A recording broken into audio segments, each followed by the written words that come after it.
Hello friends, welcome once again on Dharika YouTube channel. आप और हम राजस्थान भूगोल के बारे में अपनी पिछले कुछ वीडियोज़ में चर्चाएं कर चुके हैं दोस्तों। आज इसी कड़ी में अगला जो टॉपिक है वो है राजस्थान की क्लाइमेट, राजस्थान की जलवायु। तो दोस्तों, जो नए हैं इस चैनल पर प्लीज़ सब्सक्राइब कीजिएगा और बेल आइकन को दबाइए ताकि नेक्स्ट क्लास का नोटिफिकेशन आपको मिल सके। तो दोस्तों, राजस्थान की जो जलवायु है, इस जलवायु की अगर हम बात करें उससे पहले दो तीन तथ्य हैं जिनके बारे में हमें जानना बहुत ही ज़रूरी है कि एक तो जलवायु होता है, एक शब्द होता है मौसम। इन दोनों में क्या अंतर है। दूसरा कि जब हम जलवायु की बात करेंगे तो राजस्थान की जो जलवायु है वो भारत की जलवायु से किस प्रकार से प्रभावित होगी, वहीं भारत की जो जलवायु है वो विश्व जलवायु के किस भाग का हिस्सा होगा। ऐसे कई अति महत्वपूर्ण प्रश्न हैं जिनके बारे में आज हम अपने इस वीडियो में चर्चा करेंगे। दूसरी ओर अगर देखें दोस्तों, तो जलवायु से संबंधित कौन कौन से प्रश्न एग्जाम पॉइंट ऑफ व्यू से महत्वपूर्ण हो जाते हैं। तो इस कड़ी में सबसे पहला तो ये है कि सामान्यतः राजस्थान की जो जलवायु है वो किस प्रकार की जलवायु होगी। राजस्थान की जलवायु को प्रभावित करने वाले कारक कौन कौन से हो सकते हैं। राजस्थान की जो जलवायु है, इस जलवायु का वर्गीकरण किन किन विद्वानों ने और किस किस आधार पर कितने भागों में किया है।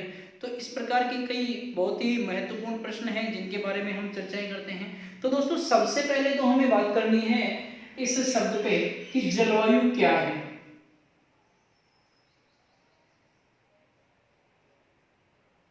जलवायु दोस्तों किसी विस्तृत क्षेत्र पर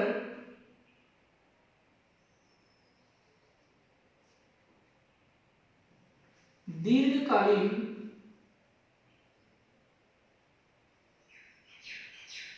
वायुमंडलीय दशाएं हैं।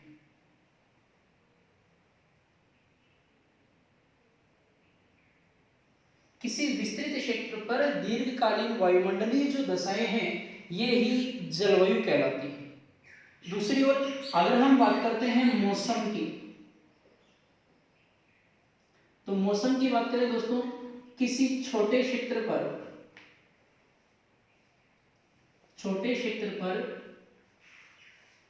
अल्पकालीन वायुमंडलीय दशाएं,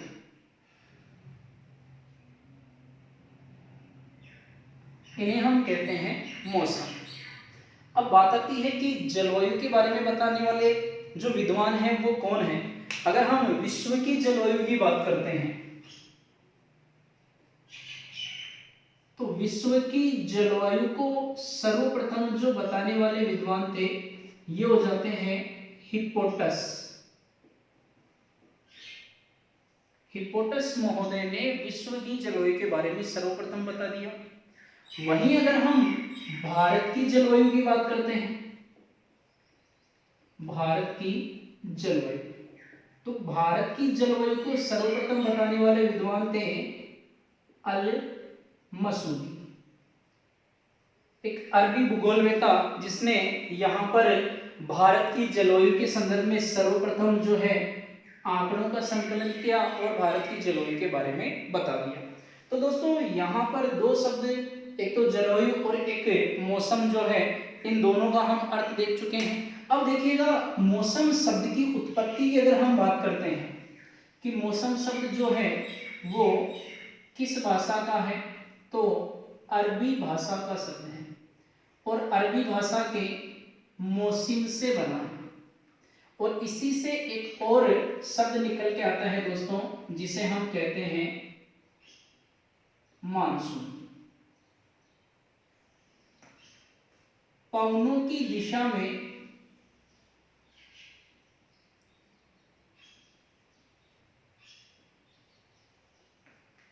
होने वाला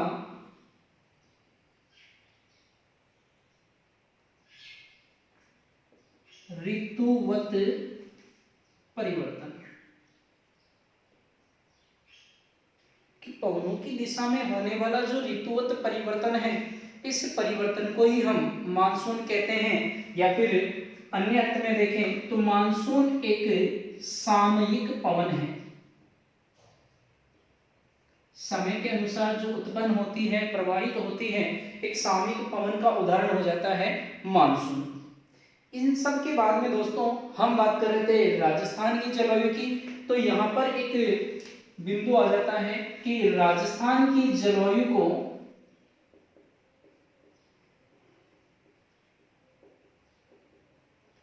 प्रभावित करने वाले कारक।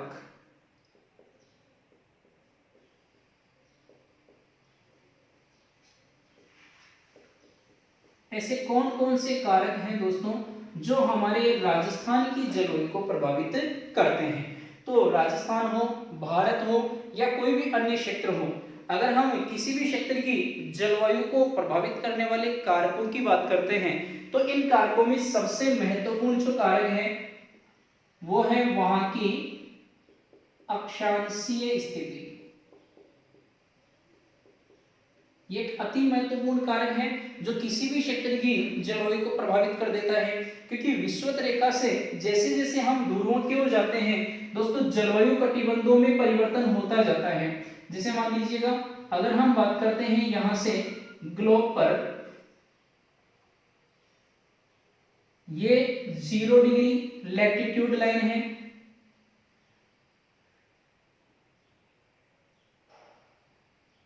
जिसे हमने विषुवत रेखा कहा है,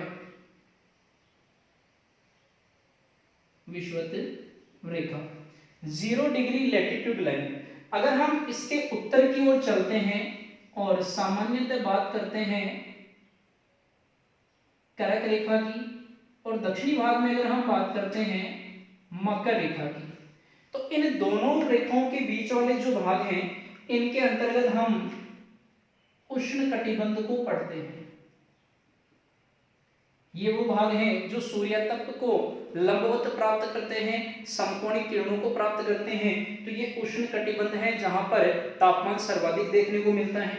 वहीं अगर हम उत्तरी गोलार्ध और दक्षिणी गोलार्ध में 66.5 डिग्री उत्तरी अयनवर्ती रेखा और 66.5 डिग्री अगर हम बात करते हैं दक्षिणी अयनवर्ती रेखा की, तो इनके मध्य वाले जितने भी भाग हैं ये सभी भाग वर्ष में एक बार अधिकतम तापमान को प्राप्त करते हैं और एक बार न्यूनतम तापमान को प्राप्त करते हैं।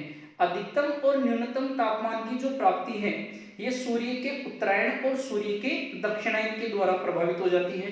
तो दोस्तों यहाँ जो कटिबंध बनता है इसे हम कहते हैं शीतोष्ण कटिबंध। दोनों ही गोलार्धों में सामान्यतः 23.5 से लेकर 66.5 डिग्री के मध्य के जो भाग होते हैं इन्हें हम शीतोष्ण कटिबंध के अंतर्गत रख देते हैं। इसके बाद दोस्तों जब अयनवर्ती क्षेत्र से जब हम 66.5 से ध्रुवों की ओर चलते हैं दोनों ही गोलार्धों की ओर, तो देखिएगा ये वाले जो भाग होते हैं ये विश्व के वे क्षेत्र हैं जहां पर सौरिक विकिरणें सबसे तिरछी जाती हैं और इन्हें हम रख देते हैं शीत कटिबंध के अंतर्गत। दोनों ही गोलार्धों में शीत कटिबंध का निर्माण हो जाता है। अब कि विषुवत रेखा से अगर हम ध्रुवों की ओर चलते हैं तो कटिबंधों में परिवर्तन हो जाता है। सबसे पहले हम देख रहे हैं उष्ण कटिबंध को, इसके बाद में उष्ण कटिबंध किन अक्षांशों में पाए जाते हैं, तो ये निम्न अक्षांशों में पाए जाते हैं। अगर हम बात करते हैं शीतोष्ण कटिबंध की तो ये मध्य अक्षांशों में मिलते हैं, और अगर हम बात करते हैं शीत कटिबंध की तो उच्च अक्षांशों की जो जलवायु होती है वो शीत कटिबंधीय जलवायु हो जाती है। अब यहाँ अगर हम प्रश्न बनाते हैं कि मान लीजिए राजस्थान के मध्य से विषुवत रेखा गुजरती, फिलहाल हम पढ़ते हैं कि राजस्थान जो है लगभग कर्क रेखा के उत्तर में है, तो राजस्थान की अक्षांशीय जो स्थिति आ रही है वो आती हमारे पास शीतोष्ण कटिबंधीय। लेकिन जब हम पढ़ते हैं कि अधिकांश भाग पर मरुस्थल का विस्तार है तो इसे हम उष्ण शीतोष्ण कटिबंधीय जलवायु का प्रदेश भी कह देते हैं। लेकिन अगर प्रश्न बनता है कि विषुवत रेखा राजस्थान के मध्य से गुजरती तो राजस्थान की जो पूर्ण रूपेण जलवायु है वो कौन से कटिबंध में आती, उष्ण कटिबंध में। अगर हम राजस्थान को उच्च अक्षांशों में रख देते हैं तो यहाँ की जो जलवायु है वो शीत कटिबंधीय है। तो अक्षांशीय स्थिति दोस्तों किसी भी क्षेत्र की जलवायु को प्रभावित कर देती है। इसके बाद में दूसरा जो महत्वपूर्ण बिंदु है जलवायु को प्रभावित करने वाला, यह आ जाता है उच्चावच।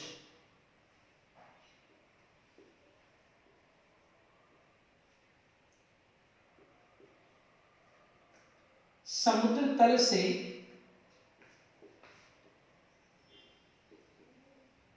ऊंचाई।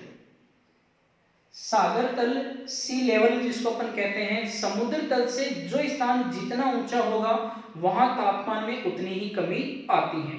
अगर हम राजस्थान की बात करते हैं दोस्तों, तो एक दक्षिणी जो पूर्वी पठारी प्रदेश है, एक अरावली पठार है, अरावली पर्वतीय प्रदेश है। इनके अलावा अगर हम मरुस्थलीय प्रदेश की बात करते हैं तो सामान्यतः इसकी जो औसत ऊंचाई है वो लगभग 370 मीटर से कम पाई जाती है। तो जो स्थान समुद्र तल से जितना ऊंचा होगा वहां टेम्परेचर में उतनी ही वृद्धि होगी। जो स्थान समुद्र तल से जितना नीचे होगा वहां का, जितना चवच कम होगा वहां का जो जलवायु है वो उतनी ही प्रभावित हो जाती है। यहाँ हम सागर तल से ऊंचाई की ओर अगर हम बात करते हैं, तापमान की एक घटने की दर आती है, नॉर्मल लैप्स रेशियो कहते हैं दोस्तों।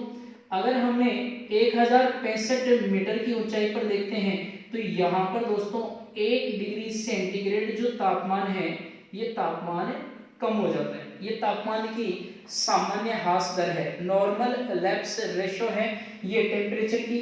अगर हम यहाँ बात करते हैं कि मान लीजिएगा अपने से पूछ लेता है कि साहब 1000 मीटर की ऊंचाई पर या फिर 1 किलोमीटर की ऊंचाई पर तापमान कितना कम होगा, तो लगभग 6.5 डिग्री सेंटीग्रेड जो तापमान है इस तापमान में क्या हो जाती है, कमी हो जाती है। ये तापमान की सामान्य ह्रास दर है। और यही कारण है कि अगर हम जोधपुर के फलोदी क्षेत्र का तापमान देखें और यहीं अगर हम सिरोही के माउंट आबू क्षेत्र का तापमान देखें तो इनके बीच में एक बड़ा अंतर देखने को मिल जाता है दोस्तों। अगला जो बिंदु है जो जलवायु को प्रभावित कर रहा है यहाँ पर ये आ जाता है दोस्तों समुद्र से दूरी। और समुद्र से दूरी की अगर हम बात करें तो इस स्थिति को हम कह सकते हैं महाद्वीपीयता। महाद्वीपीयता कि सागर से जितना दूर हम चले जाते हैं महाद्वीपीयता प्रकार की जो जलवायु है वो हमें देखने को मिलती है। इसका सबसे अच्छा उदाहरण दोस्तों हम भारतीय परिप्रेक्ष्य में भी इसको देख सकते हैं कि भारत के जितने भी तटीय क्षेत्र हैं इन सभी तटीय क्षेत्रों में सम और नम जलवायु देखने को मिलती है। वहीं दूसरी ओर अगर हम यहाँ बात कर लेते हैं उन क्षेत्रों की जो समुद्र से काफी दूर स्थित हैं, इन क्षेत्रों में दोस्तों यहाँ जो हमें जलवायु देखने को मिलेगी वो अति विकट जलवायु या फिर हम कह सकते हैं कि जिसका तापांतर बहुत ही अधिक पाया जाता है। देखिएगा भारत में 2 क्षेत्र हैं, कर्क रेखा ने यहाँ विभाजन कर दिया, एक तो उत्तरी भारत एक दक्षिणी भारत। अगर हम उत्तरी भारत की बात करते हैं तो ये स्थलीय सीमा से घिरा हुआ क्षेत्र है और यहाँ पर जो जलवायु पाई जाती है ये महाद्वीपीय प्रकार की जलवायु होगी। वहीं अगर हम प्रायद्वीपीय भारत की बात करते हैं दोस्तों तो यहाँ पर सागर का जो तटीय क्षेत्र है इस तटीय क्षेत्र के कारण मानसूनी जो पवने हैं इन मानसूनी पवनों का प्रभाव होता है। यहाँ अरब सागरीय पवनें आ जाती हैं। अगर हम पूर्व की ओर बात करते हैं बंगाल की खाड़ी का जो मानसून है ये आ जाता है और ये वाला जो भाग है इसे हम कहते हैं हिंद महासागर, जिससे दक्षिण पश्चिम मानसून की उत्पत्ति हो जाती है। तो कहीं ना कहीं तटीय जो भाग होते हैं वो सम और नम जलवायु को रखते हैं, जबकि अगर समुद्र से दूर स्थित भाग की बात करते हैं जैसे राजस्थान में हम उदाहरण लेते हैं चूरू का।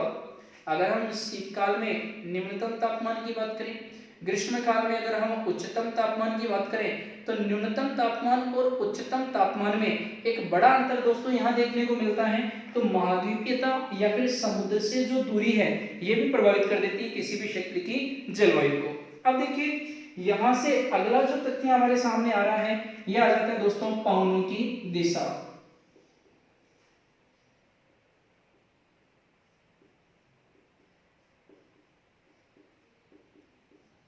पवनों की दिशा ये भी प्रभावित कर देती है राजस्थान की जलवायु को। देखिएगा जब सूर्य का उत्तरायण होता है और सूर्य के उत्तरायण पर जब सूर्य कर्क रेखा पर लंबवत चमकता है तो उत्तर भारत में टेम्परेचर बढ़ता है और सूर्य जब 21 जून को यहाँ कर्क रेखा पर आ जाता है, सूर्य का जब उत्तरायण हो जाता है, सूर्य जब इस विषुवत रेखा को पार करके उत्तर की ओर चला जाता है तो विषुवत रेखा पर सूर्य की जो लंबवत स्थिति होती है दोस्तों ये होती है 21 मार्च, और 2 बार लंबवत होता है। दूसरी जो स्थिति आती है ये आती है 23 सितंबर। 21 मार्च के बाद में सूर्य का उत्तरायण प्रारंभ होता है, 23 सितंबर के बाद में सूर्य का दक्षिणायन प्रारंभ होता है। तो उत्तरायण की स्थिति में जब सूर्य उत्तर की ओर चला जाता है तो 21 जून को स्थिति होती है ठीक कर्क रेखा पर, यानी कि उत्तर भारत में तापमान में वृद्धि होती है, वायुदाब घट जाता है। तो सबसे ज्यादा जो निम्न वायुदाब का गर्त बनता है ये इस मरुस्थलीय प्रदेश में बनता है। थार मरुस्थल में निम्न वायुदाब का केंद्र बनता है। जनरली अगर हम बात कर रहे होते हैं यहाँ भारतीय परिप्रेक्ष्य में, तो ये निम्न वायुदाब की जो पेटी है ये गंगा के मैदान तक देखने को मिलती है। लेकिन फिलहाल अगर हम यहाँ राजस्थान के परिप्रेक्ष्य में देखते हैं कि राजस्थान में निम्न दाब का केंद्र जो है वो पश्चिमी मरुस्थलीय प्रदेश में मुख्यतः जैसलमेर के अंतर्गत बन जाता है। अब दोस्तों इस निम्न वायुदाब को भरने के लिए उच्च वायुदाब से पवनें चलती हैं, और जब केंद्र की ओर पवनें चलती हैं तो ये प्रवाह कहलाता है दोस्तों चक्रवाती प्रवाह। और इस चक्रवाती प्रवाह को देखें तो उत्तरी गोलार्ध में ये जो चक्रवाती प्रवाह आ जाता है ये परिधि से केंद्र की ओर, और परिधि से केंद्र की ओर जब सभी दिशाओं से पवनें आती हैं तो पश्चिमी सिंध प्रांत से जो पवनें आ जाती हैं ये पवनें गर्म और शुष्क होती हैं, जिन्हें हम कहते हैं लू। इसी क्रम में अगर हम दक्षिणी पश्चिमी भाग की ओर देखते हैं तो यहाँ से कुछ मानसूनी पवनें आती हैं, जिन्हें हम ग्रीष्म काल में प्री मानसून के रूप में पढ़ लेते हैं। तो ये जो प्री मानसूनी पवनें होती हैं ये आर्द्रता युक्त पवनें हो जाती हैं। दोनों में अंतर है कि जो स्थलीय भाग से पवनें आ रही हैं इन्हें हमने कहा है लू, जो कि यहाँ के टेम्परेचर को बढ़ा देती हैं, जबकि प्री मानसूनी जो पवनें आती हैं ये छींटों के रूप में वर्षा कर देती हैं, तेज बौछारों के रूप में वर्षा करती हैं, जिन्हें हम प्री मानसूनी पवनें कह देते हैं। तो कहीं ना कहीं पवनों की जो दिशा है ये भी जलवायु को प्रभावित कर देती है। अगला जो तथ्य है दोस्तों इस क्रम में ये आ जाता है पर्वतों की स्थिति। और पर्वतों की स्थिति सामान्यतः राजस्थान के अंतर्गत जिस पर्वत की हम बात कर रहे हैं ये राजस्थान का सबसे और विश्व का सबसे प्राचीन पर्वत कहलाता है अरावली पर्वत। अरावली पर्वत की जो स्थिति है, अरावली का जो संरक्षण है वो भी यहाँ जलवायु को प्रभावित करने में अपना महत्वपूर्ण योगदान दे रहे हैं। देखिएगा यहाँ अरावली पर्वत की स्थिति और दक्षिण पश्चिम मानसून पवनों का जो क्रम है वो एक दूसरे के समानांतर है, और यही कारण है कि अरब सागरीय जो शाखा है वो अरावली के समानांतर आगे निकल जाती है और राजस्थान में इनके द्वारा वर्षा कम होती है दोस्तों। तो ये दो महत्वपूर्ण तथ्य हो जाते हैं यहाँ से पर्वतों की स्थिति में कि वर्षा कम होती है, एक तो मानसून का समानांतर होना, और दूसरा अभी बात कर रहे थे कि लू जो आती है ये इस मानसून की आर्द्रता को घटा देती है, तो राजस्थान में वर्षा कम हो जाती है। इसके बाद में देखिए दोस्तों तो कुछ अन्य तथ्य आ जाते हैं जैसे वनस्पति का प्रभाव।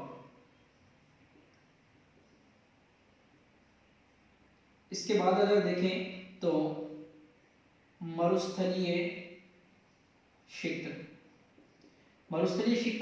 जिसमें वर्षा कम होती है लेकिन वाष्पीकरण की जो दर है वो अधिक पाई जाती है, तो इस कारण से भी यहाँ जो है जलवायु में विषमताएं देखने को मिलती है। तो दोस्तों ये कुछ महत्वपूर्ण तथ्य हैं जो राजस्थान की जलवायु को प्रभावित कर देती है।